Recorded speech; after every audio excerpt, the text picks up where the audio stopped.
All right. Well done, guys. Chair, I'm going to let Arian do most of this meeting is calling through. I'm in a public spot where I can listen, but I'd rather not talk quite as much. Yep, not a problem. Open forum. I don't see any members of the public joining the meeting, so I think we can jump right into the one and only agenda item. I will open up the slide deck here and we can go through it.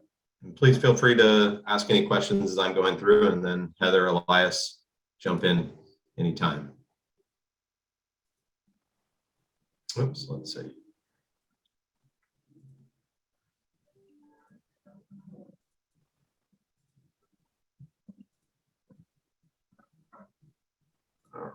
Can you all see the slide deck there?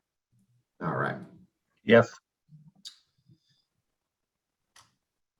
So when we were going through the last couple of meetings, the board supported the commercial real estate parking program back at the November meeting.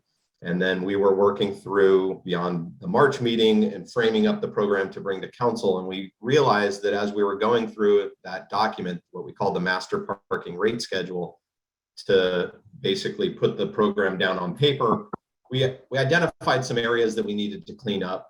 And so thought it best to have an opportunity for the board to see those proposed edits and then comment on them before we bring them back to council. So the edits that we are talking about is including the commercial real estate parking program. The board has already approved or supported.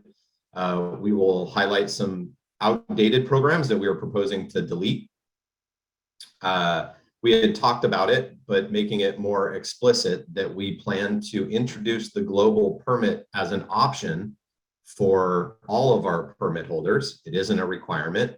And then updating some of the rates relating to what it would cost to park in a specific garage.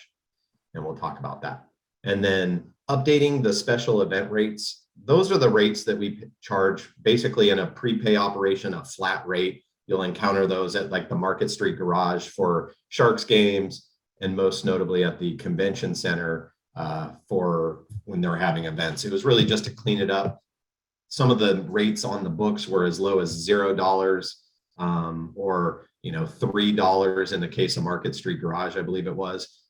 We haven't charged those rates in many, many years, so we just wanted to clean that up. So a couple of key priorities that we wanted to highlight. The DOT and the parking program is supporting a portion of downtown parking demand generated by existing and future commercial real estate. Also being mindful and supporting our broader city programs like Climate Smart and the General Plan 2040 mode shift goals. And those are shifting away from free and heavily discounted parking. As you remember, the commercial real estate parking program affords the ability to lock up permits for longer terms, but it wasn't free or discounted. We do want to have some focused discounted parking or programs that we support. At an employee level, we already have the low wage earner discounted monthly permit program. That's a program that affords folks the ability that earn under, I want to say it's $25 plus or minus per hour, the ability to buy a 50% discounted parking program or permit. It's not on the onus of a business to buy permits for their employees. Each individual employee can buy those permits. And it also doesn't matter what sector you work in. You can work in a nightclub, you can work in a restaurant, you can work at a business, you can, work in any facet downtown and still take advantage of that program. And then from a customer perspective, we have the 90 minutes of free parking for visitors that we initiated back in August of 2020. Some key policies that we don't always discuss, but are kind of broader city policies that kind of lead the direction of some of the stuff we're trying to push through here. The General Plan 2040, I pulled out a couple of pieces here. The goals include reducing vehicle miles traveled by 40% by 2040. Some of the other elements, ensuring that the value and cost of parking are considered in real estate and business transactions. Develop and implement parking strategies that reduce automobile travel through parking supply and pricing management. And supporting parking supply limitations and pricing and strategies to encourage the use of non-automobile modes.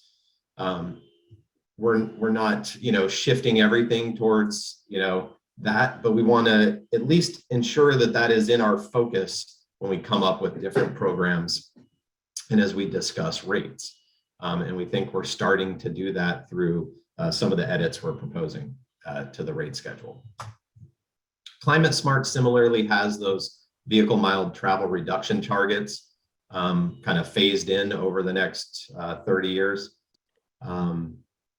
It also noted that evaluate options for demand-based pricing for city-owned parking garages to reduce congestion and encourage increased use of public transportation. We've kind of talked about that over the last year or two as an option, particularly at the on-street level, I think was the last go-round. So we'll always be kind of keeping that in our mind as we bring programs forward.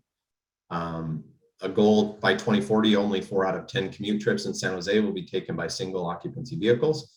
Hard to get to those places if we're giving away free parking or it's heavily discounted. So we're just, again, keeping that in mind. So what kind of communications and input have we undertaken as we've gone through this program or this process?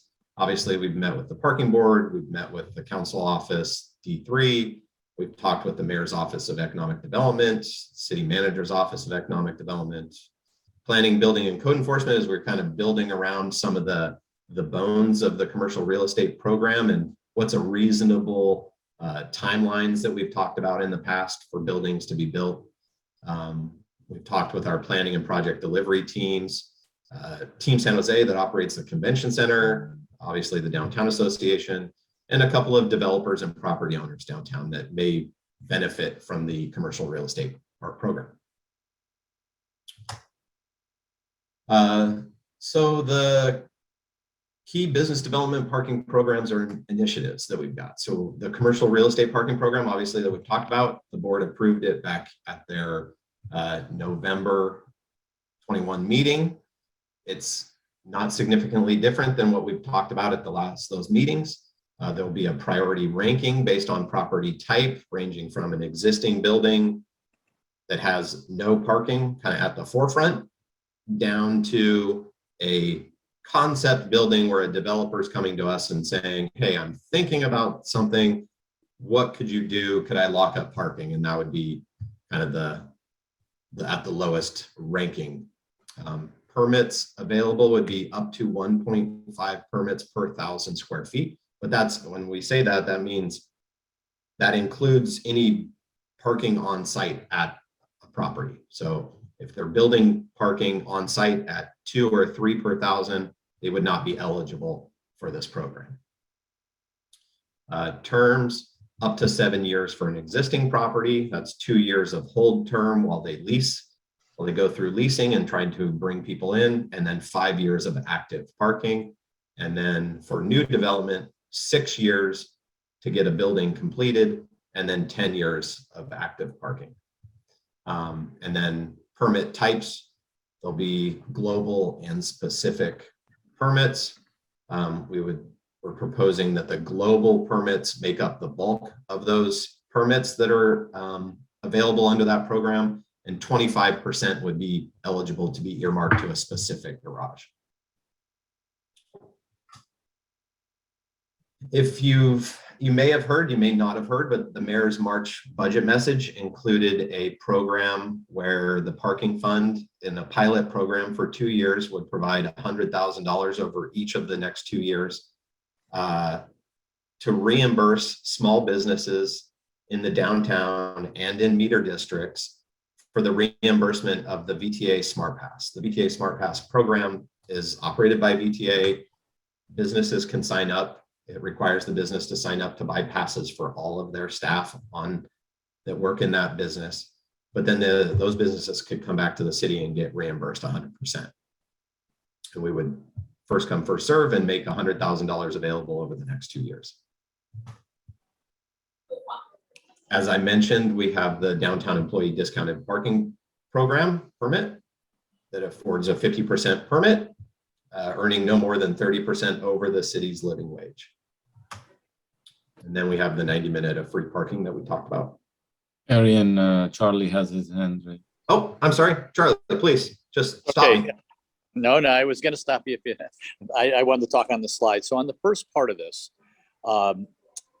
is there a math analysis that your team can do that looks at kind of a cost versus buy, what these developers are looking at? Because to build a parking spot, in a parking garage is going to be $30,000 to $40,000 per space. All right, and most stuff in downtown is going to have to be subterranean under development. There's just not real estate, so it's probably closer to 100. Okay, fair. It makes my point even further.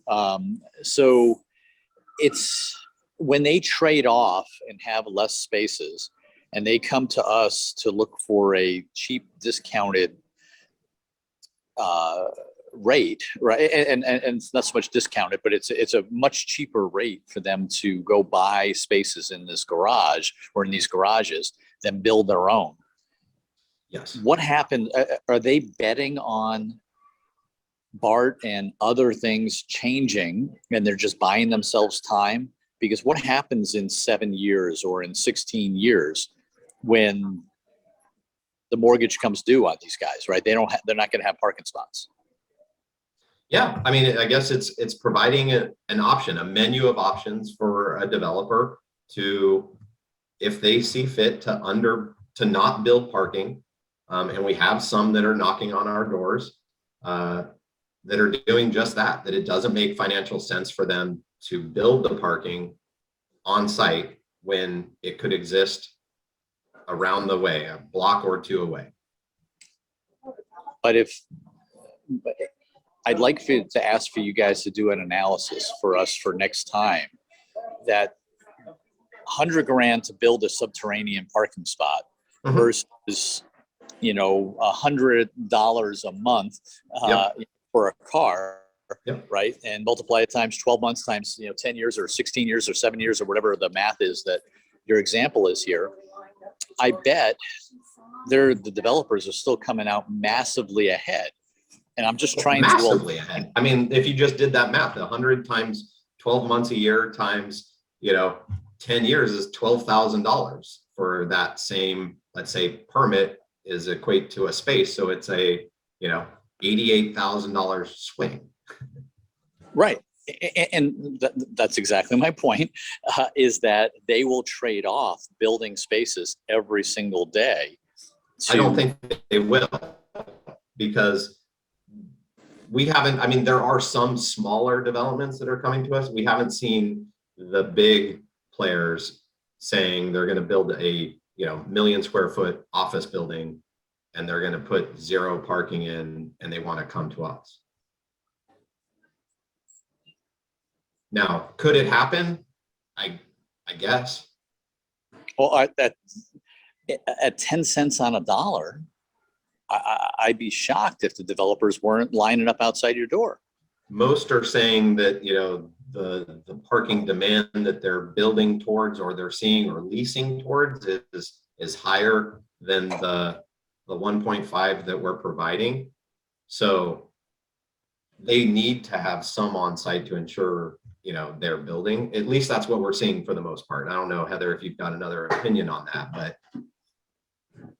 No, that's about right. Our program is limited. We're not going to give away the farm to everybody, right? We're only allowing you to get permits up to 1.5 per 1,000 feet. So, for example, the J. Paul, they're building at higher than 1.5 per 5, so they're not going to get part of this program. They're not eligible for the CREP. So it's really honing in on giving a limited number of permits, or 2,000 permits that we've deemed are available, and kind of parsing them out in a way that's fair, and so everybody kind of gets an opportunity, and we get those permits where they're needed in spaces or in buildings particularly that don't have parking and are already in the ground. To Charlie's point. And this doesn't preclude any development, new or existing property, from sending their tenants to us to buy permits on a month-to-month basis. Just like happens today. If you drove downtown and said, oh, my office doesn't have enough parking for me, and you walked into our office, we would sell you a permit. Now, if that same building came to us and said, I want to buy 1,000 permits and I want you to guarantee them for 10 years, we would say, well, do you qualify for this program? Yes or no?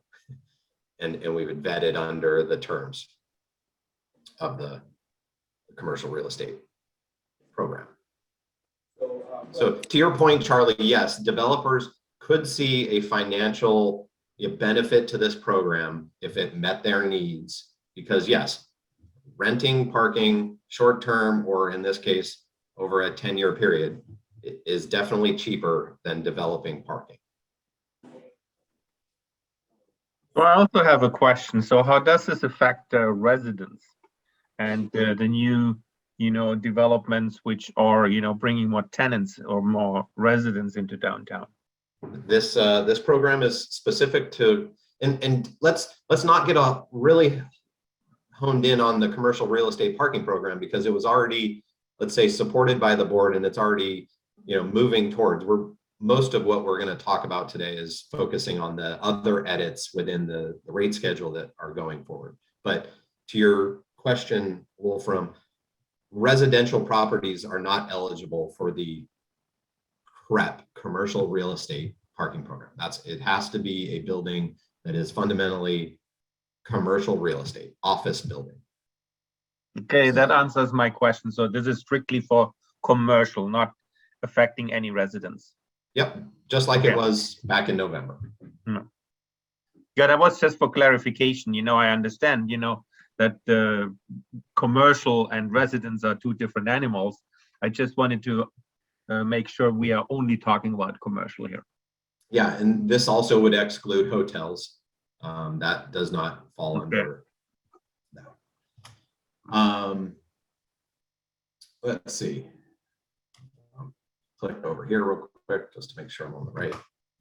So to really hone in on the other elements that we're bringing forward to council is we brought up to the board at our March meeting the clean air permit. So we are going to be proposing that program sunset in June. And then there are 3 other programs on the books that we believe are either replaced and improved upon by the CREP, or just do not align with the goals that we're moving towards. The first one being this new business tenant parking incentive program. This is a program that's been on the books for 10 plus years, maybe 15 years, that in a similar way provided permits for only Class B and C properties at a 25% discount, but only at a term of 24 months. So these Class B and C properties would qualify for the CREP as an existing property. They would not be limited to a 24-month term. They would have up to a 7-year term.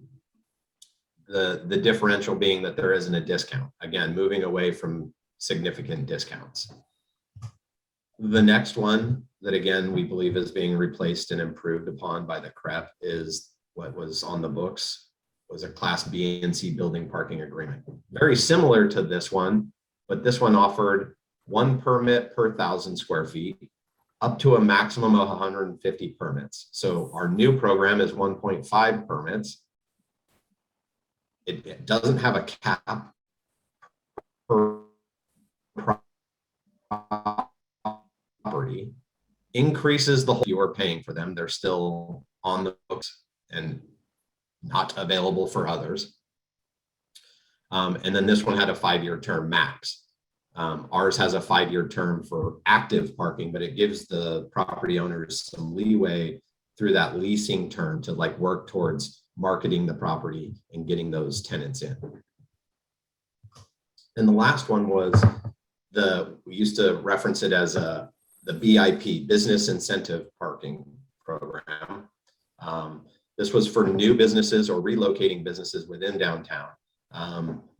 It provided new businesses or a business that was relocating a variable discount between 25 and 100% for up to 30 months, but capped at 50 permits.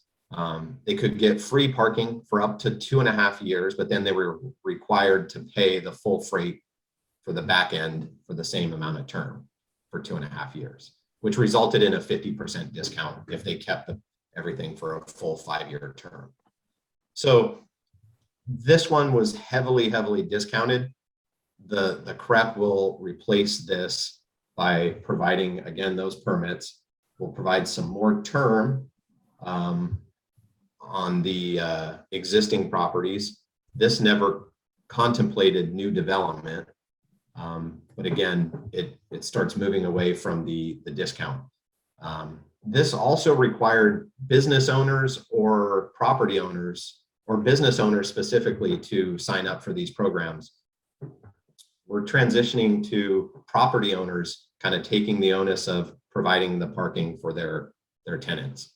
And that's why the commercial real estate parking program is built upon property owners engaging with us and signing these agreements to then provide parking. Any questions on this?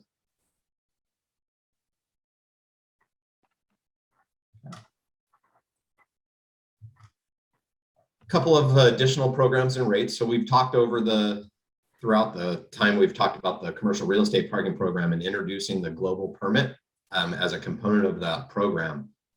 But we also will be proposing to bring forward the global permit as an option for all monthly customers.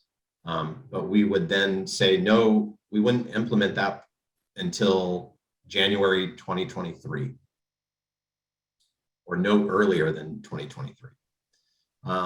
It would provide a permit holder the flexibility to park at any one of the 4 core garages, the Market Street, the 3rd Street, 4th in San Fernando, and 2nd in San Carlos. It would be priced at $100 per permit. And so that $100 per permit is the rate charged currently at 3rd Street, 4th in San Fernando, and 2nd in San Carlos. Market Street is currently $125. And because there's unlikely to be any occupancy pressures, given the current climate of occupancy in the garages, we'd envision that many people could benefit, particularly those at the Market Street garage, by signing up for the global permit at a reduced rate while still being able to park almost exclusively at the Market Street garage until such time as we get momentum and more permits are being activated. We would adjust the rate to park in a specific garage because that is something that comes with a little more exclusivity, some guarantee of where you're going to park.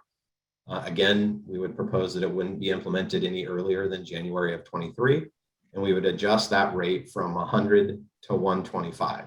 So basically mirroring the current rate at the Market Street garage, which is already at 125, at all 4 of those garages. So if you wanted to park in one of those garages exclusively, it would be 125. So quick question for clarification. The first bullet means it's for you park in either of those garages. And the second option is you park in one specific garage. Exactly. Okay. And the first one, you could park in Market Street on Monday and then 4th in San Fernando on Tuesday. You could go to lunch and drive. You know, we wouldn't want to encourage this, but you could theoretically drive from one garage to another. But the intent is to provide flexibility, and particularly once we get to points in time where occupancy actually starts to peak, that then the overflow, if you were intending, you would move to another garage. And that's why not only do we want to give some runway and time between implementation, but we also want to ensure that we have the ability to communicate effectively to people through our signage throughout downtown and posting occupancy online. So what happens if, for example, everybody's parking on Mondays on Market Street garage? You run out of capacity while the other, garages have enough, capacity left. How would that be handled? then the sign goes up, says no permit parking at Market Street Garage, and those permit parkers have to go to 3rd Street or 4th and San Fernando or 2nd and San Carlos. But if you have the second option, you still would have a parking spot. Correct. Yes. Okay. Yes, it'll have to be, we will have to actively manage the availability of global permittees entering the facility. That we have So to ensure basically, there's- the preferred option would be number one, where you have no specific managing a particular garage. Yeah, I mean, in an ideal situation, yeah, there would be, you just Right. go wherever there's space. You know, it's kind of like the San Jose state model for the most part. You buy a permit, you get to park somewhere, but no guarantee where. And those parkers, you know, learn that if you're going to arrive at 11 o'clock, then you go to where you typically can find an open space. You don't rush down to the San Fernando and 10th Street garage because it's likely going to be full. Okay, thank you. Henry, do you have a question? Yeah, I was wondering why this is effective January of next year. Again, like I said, I think we want to give enough time to communicate to our permit holders, first and foremost, that, hey, there's a change coming. You will have a decision to make. If you're a current parker just at Market Street, you'll have a decision. Do you want to continue to park there? If you do, actually, there's no change for you because your rate is already 125. For the other garages, they'll have a decision to make. Alternatively, if you park at Market Street and you want to save a couple of bucks, then you could get the global permit. And right now, today, the occupancy isn't there. You could probably continue to park at Market Street for $100 instead of $125. In the future, when there's going to be more demand, is that when this rate program would be updated to address how many permits can be issued? Well, Henry, I mean- hopefully demand goes down because more people are taking VTA and BART and et cetera. So that's, and hopefully our pricing model will change as well. That drives the demand down to meet that 40% reduction by 2040. Yeah, I mean, we're going to continually monitor pricing as these programs are initiated and as occupancy increases. And, you know, if there's more drive for garage specific permits and less for global, well, then maybe the prices would need to increase to start moving the needle some more on those programs. But Gotcha, we will thank continue you. to bring those forward. Just have one question on the global permit. I know you said signage would be used to indicate when a garage is full or nearing full. Is there any option, you know, let's say I'm a global permit holder, to get a push notification if my preferred garage is filling up so I can plan my commute differently? Yeah, so it's one of the things that we're looking at. Obviously, we're looking to post the occupancy data online as well. So you could just check your phone as you're, you know, preparing to come in. But a push notification could be a possibility. We actually tested that briefly at our employee garage. Surprisingly to me, there was a lot of costs involved in push notifications. For each number that you pushed out, there was a cost. And it wasn't an insignificant cost if you're sending out thousands of text messages every day type of thing. So we would need to look at it, but it is on our radar. Let me put it that way. Got it. Thanks. But the signage that we're talking about also is there's 13 digital signage boards throughout downtown that are getting replaced right now. Those will be updated. So you'll be able to see those at key locations as you're commuting in. So if you're getting off the freeway at Santa Clara and 87, you'll see 2 signs before you get to the Market Street garage. If it says permit parking is full, then you know just to travel down another block further to 3rd Street. Another adjustment that we are proposing is to increase the daily maximum rate at the convention center garage from $25 to $35, while also providing Team San Jose the option to negotiate that price with their event customers, and then triggering the lower $25 daily maximum rate without city approval. So they've been asking for the ability to tell their customers, they want to be able to say yes to their customers more often than not. And this is the ability for them to have a posted daily rate at one tier, but the easy flexibility to push that rate down based on negotiations with their clients. We've done some analysis. The increase will affect very few of their current parkers at the convention center. I want to say the number was in the mid 80% pay under the $25 currently. And of the remaining 15%, I think 9% stayed over 12 hours and presumably are hotel guests opting to park in the convention center versus in the hotel nested areas at the garage, paying the valet rates directly to the hotels. So not a huge differential in impact to customers, but the ability for Team San Jose to have an arrow in their quiver to negotiate down. Arian, wouldn't that be the first thing that they give up in a heartbeat? Yep. Okay. And these are the, and the pecking order of people we care about in the downtown, right? We care about residents. I'm not sure this is the exact right order, but we care about residents. We care about patrons, right? We care about frequent visitors into the downtown. Mm-hmm. The Convention and Business Bureau, I think, is last on the list. And if they're choosing to rent a car and park it in there, what other options do they have?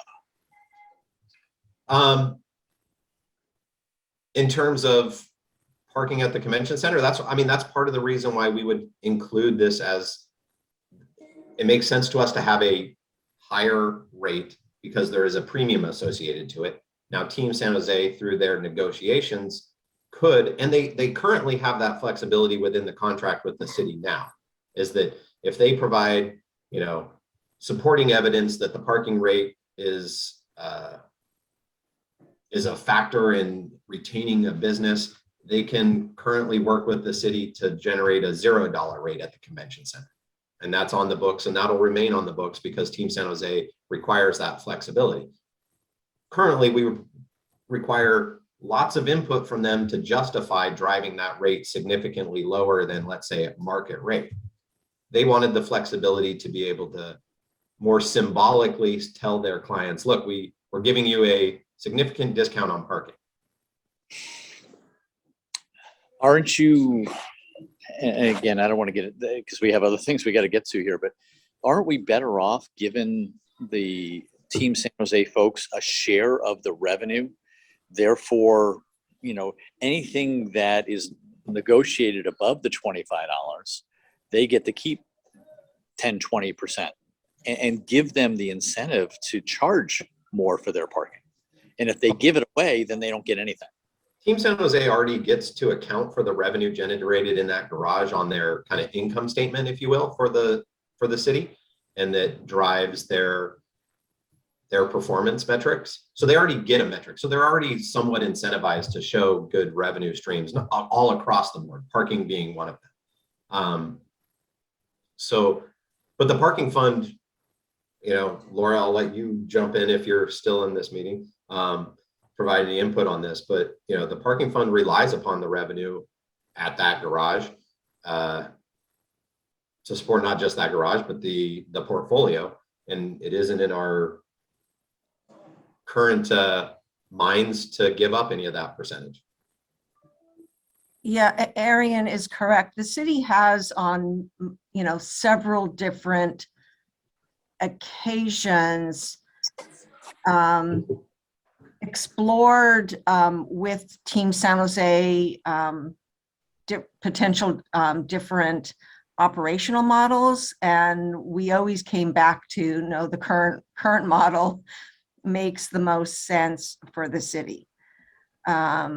We do reimburse Team San Jose for those expenses they incur in support of the garage operations. I don't recall how much that is, but their ability to lower the rate would be for those clients that they feel it's important to do so. And the comment, Charlie, you made about people renting a car and coming down and staying in a hotel downtown, it's likely that if they're doing that, they are parking in the hotel parking spaces within the garage and paying the fee that the hotel may charge.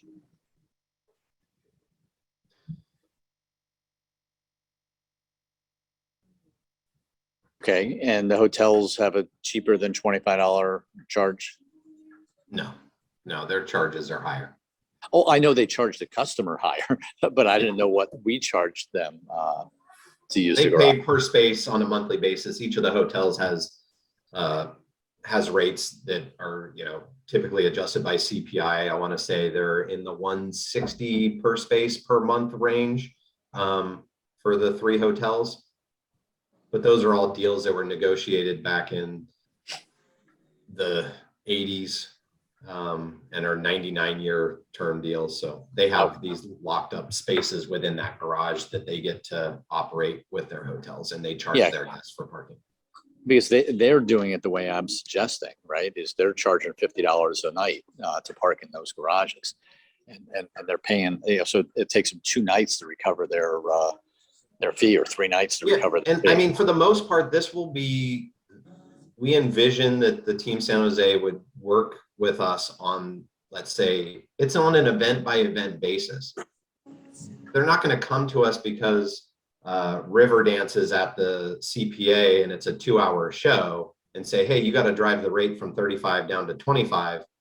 Well, those customers are only going to stay there for 2 or 3 hours and they're going to pay us $8 or something. It's not an effect. It's when Apple comes to town and their folks are coming in at 7 in the morning and staying all day. And part of that negotiation, from the cost of the lunch plates to this and that, and they say the client wants to look at parking pricing, can we negotiate that rate down? We could say, well, without any input from us at all, you can go down to 25. If you're thinking of something less than 25, then we have to have a conversation and see. And that's what happens currently. Currently, if they want something less than the current 25, they come to us. We have the negotiation around, well, what's the justification? They don't like the fact that they have to provide us with a whole lot of justification to drive that rate down. So we're providing them the flexibility to do it for any events without a whole lot of back and forth. Got it. Thanks. Yep. Henry, do you have a I question? mentioned, oh, Yeah. I'm sorry. It says providing Team San Jose option to negotiate without city approval. I don't know what you mean by city approval. Well, currently, if Team San Jose has the ability in their contract to work with the city on an event by event basis, based on their negotiations to bring business into the convention center, to make the rate anywhere from $0 to $25. My question is this a council level or is this the city manager? No, DOT at our level. Okay, So Team San Jose, their representatives meet with myself and Heather and say, X event is coming to town. We want to charge $10. We will typically say, okay, well, what justification warrants that we should charge this event $10? And they'll come back and with, information, and then we'll either approve it or we'll suggest something different. gotcha, thanks. This new model will provide them the ability to go down to 25 from 35 based on just a request. Understood. Okay. The last piece of the proposed edits that we're making is just to update our special event ranges from anywhere from $0 to $10 was kind of a typical range, I think, at our garages, and we're going to change those from $5 to $10. Currently at the Market Street Garage, we're charging $10 for all of our Sharks games and have for the last year or so. And so we're not changing that, but we're just updating and getting rid of these low $0 to $3 to $5 ranges that were sitting on the books for a lot of locations that we would never charge those rates anymore. They've been sitting on the books for 10, 15 years. And we're just doing some cleanup across those. Wouldn't you want to give a little more specificity as going to council with this on what those rates would be? I just told you that they're going to be $5 to $10 for the core garages. Okay. Well, you might want to add that. They That'll are be listed. in, They are listed in the master rate. red line. Yeah. In the document that goes to council, it'll be To council. highlighted Okay. specifically by location. I didn't feel the need to highlight at that granular level. Just a suggestion. I'm looking at the red line now. That the rate ranges will go from 5 to 10 at most locations to 10 to 15. We're currently at 10 across most of our special events at Market Street Garage. The convention center obviously has a broader range and always has. That range will be 15 to 35, changed from 15 to 25. And then some of the surface lots, I think were $3 to $7, and those will be changed to $3 to $10.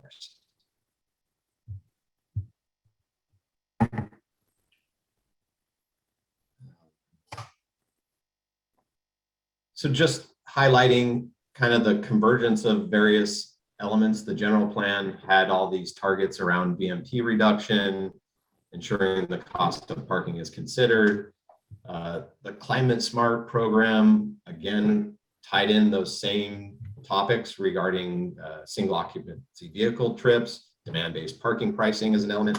And then historically, our parking operations kind of resided outside of those programs, and we were heavily discounting parking. We were giving free parking for years to businesses. And there were reasons for all of that. But we want to shift in alignment with these programs, moving away from the free and heavily discounted parking programs, while still having some key programs that we support. The Smart Pass being one that the mayor's office put in the budget message. We think that's a great way to use parking money to really drive a true goal for the city, transit usage through the reimbursement program.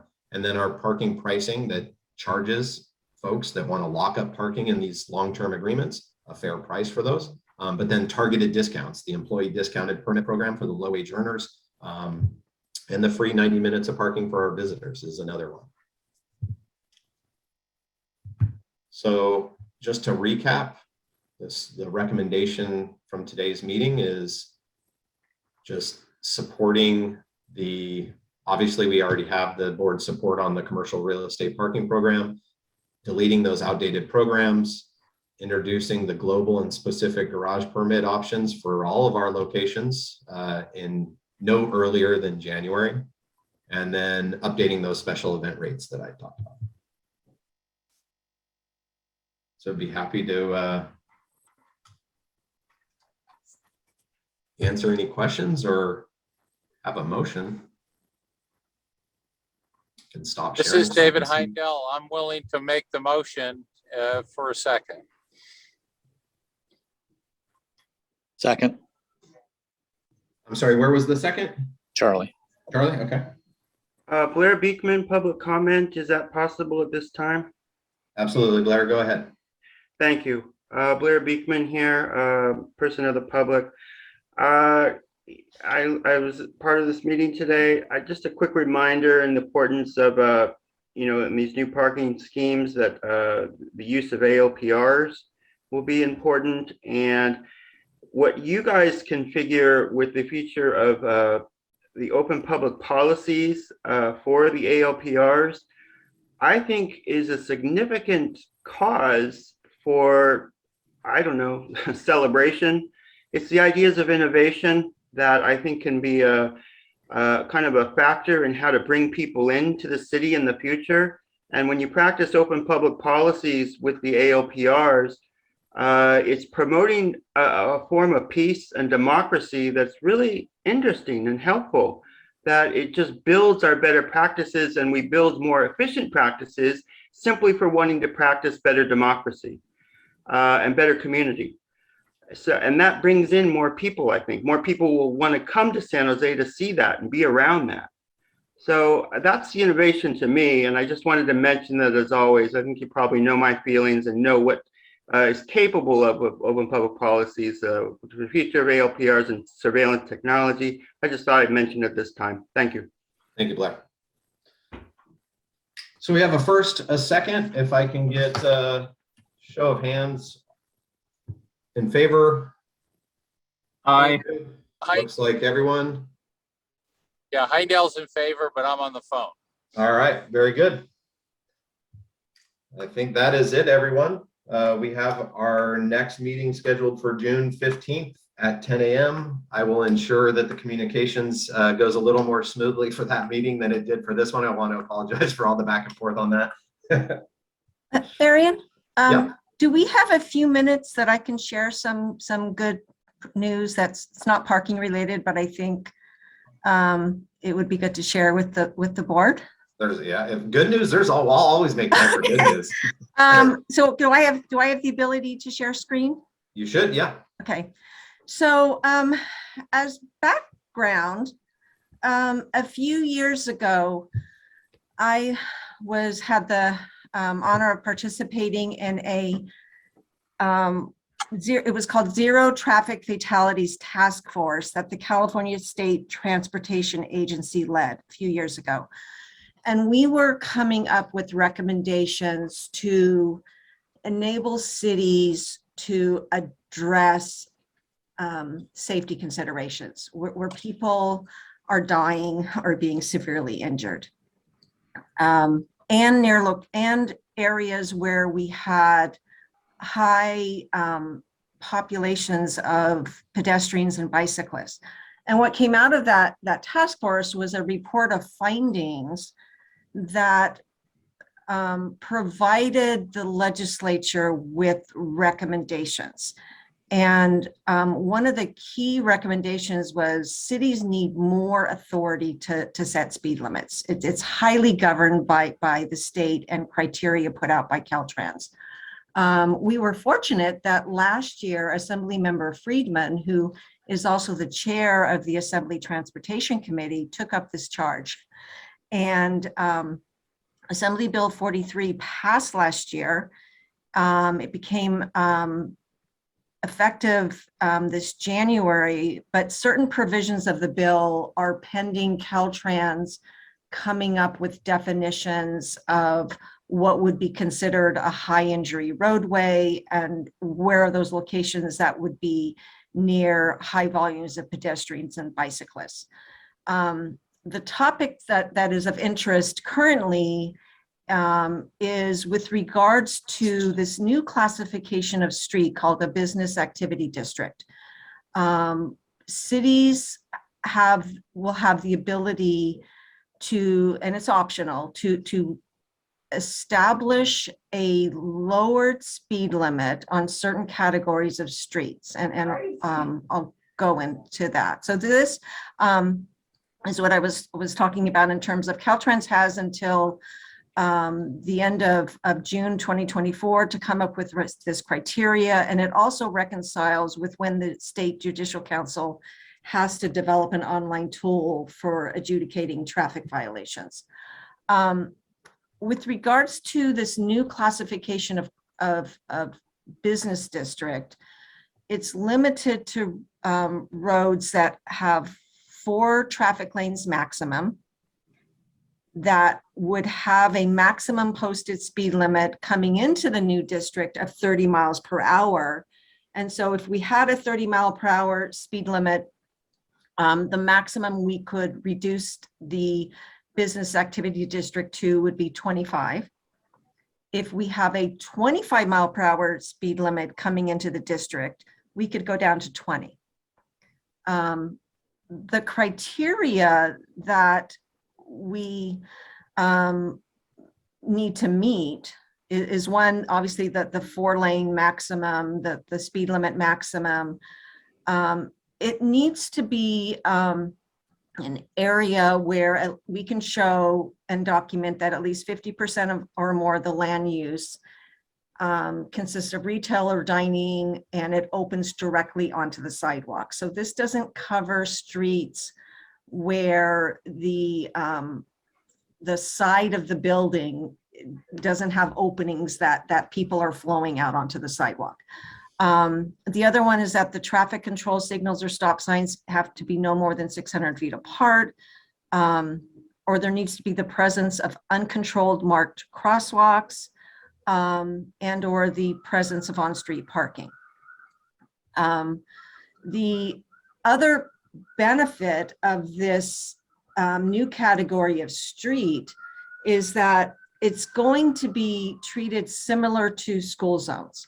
So school zones in California are 25 miles per hour prima facie when children are going to school, regardless of where the school is located. So the school could be on a 45 mile per hour street. During the school hours, it's 25. We don't have to do a study to post that 25. It's automatic. So once we establish that a street qualifies for this business activity district, we can set it once and walk away and never have to come back and re-justify that street. It will be a location that will just carry on unless there's a significant change in the land use, which, you know, downtown San Jose is not likely. Currently, for streets like, you know, if you will, Santa Clara, Alum Rock, Market Street, we have to revisit that survey at least, we're looking at every 7 to 10 years. But the other is this bill also extends speed surveys up to 14 years. So that's a benefit. So what we have identified preliminarily, we looked at we could easily make the determination that these streets in the downtown, Santa Clara, Almaden Ave, and Post Street absolutely meet the 3 of the eligible criteria shown above. Cali Willow in District 3, as well as portions of Jackson Street in Japantown. And we will be going to City Council later this spring with the recommendation to adopt this lowered speed limit. And then assuming that council approves it, we will be posting the new speed limits likely early summer. We do intend to explore other streets in the downtown, as well as other business areas. To give you a challenge, a better feel for the challenge with regards to this criteria is when the bill was first introduced, we thought, well, Lincoln Avenue, that's absolutely gonna qualify. Well, Lincoln Avenue, north and south of the core downtown portion, is posted 35. So we don't even have the option to look at a street like Lincoln Avenue because it doesn't have the maximum 30 prior to coming into that district. Just wanted to share that information. If anyone had any questions, I have a copy of my. let me know. This is a new document, maybe they don't know.